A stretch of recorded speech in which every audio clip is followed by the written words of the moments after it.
ரொம்ப கஷ்டப்பட்டிருக்காங்க. அப்பா அம்மா சின்ன வயசுலேருந்தே கஷ்டப்பட்டுட்டே தான் இருந்தாங்க. கஷ்டப்பட்டு ஒரு வீடு வாங்கிட்டோம்.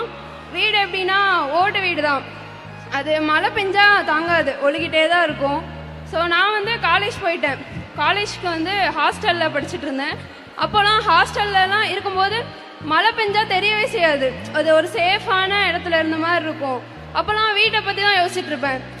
வீடு ஒழுகிட்டு இருக்குமே, இப்போ அம்மா அப்பா என்ன பண்ணிட்டுருப்பாங்க, அது வந்து ஓடிட்டே இருக்கும், மைண்டில் ஓடிட்டே இருக்கும். எப்படியாவது வந்து அம்மா அப்பா வந்து ஒரு நல்ல வீடு கட்டி கொடுத்துடணும். என் மகளை படிக்கும்போது எல்லாரும் சொன்னாங்க, பொட்டை படிக்க வைக்காத, படிக்க வைக்காதான்னு சொன்னாங்க. நான் எல்லாத்தையும் மீறி என் பொண்ணு நல்லா படிக்கும், என்னை நம்பி இருக்கக்கூடாது, அவள் வாழ்க்கையை அவள் பார்த்துக்கணும் அப்படிங்கிற இதை உறுதியாக இருந்தேன். அதே மாதிரி உறுதிப்படுத்திட்டா என் மகன். பெருமையாக இருக்குது.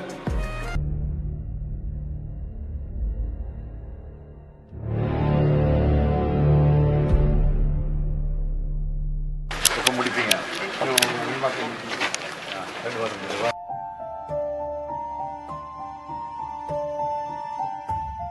பாப்பா கேக்குதம்மா? எப்படிமா இருக்க?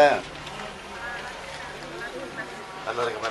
வீட்டில் தான் இருக்கேன், இப்படி கட்டிட்டு இருக்காங்க. 2 மாதம் முடிச்சிருக்கிறாங்க. தீபாவளி வந்துட்டு போனியா? சரிம்மா. எப்படி போயிட்டு இருக்கு உனக்கு வேலை? நல்லா போயிட்டு. எங்கே தங்கியிருக்கம்மா? அங்கே ஹாஸ்டல்லையா? சரி சரி, வசதியாக இருக்கா? சரிம்மா, சந்தோஷமா. உங்கள் அப்பா அம்மா தான் பார்த்து பேசிகிட்டு இருக்கேன். சரிம்மா சரி. வந்து நான் சென்னை வந்து பார்க்குறேம்மா உனக்கு. வச்சுட்டுமா? நன்றிம்மா.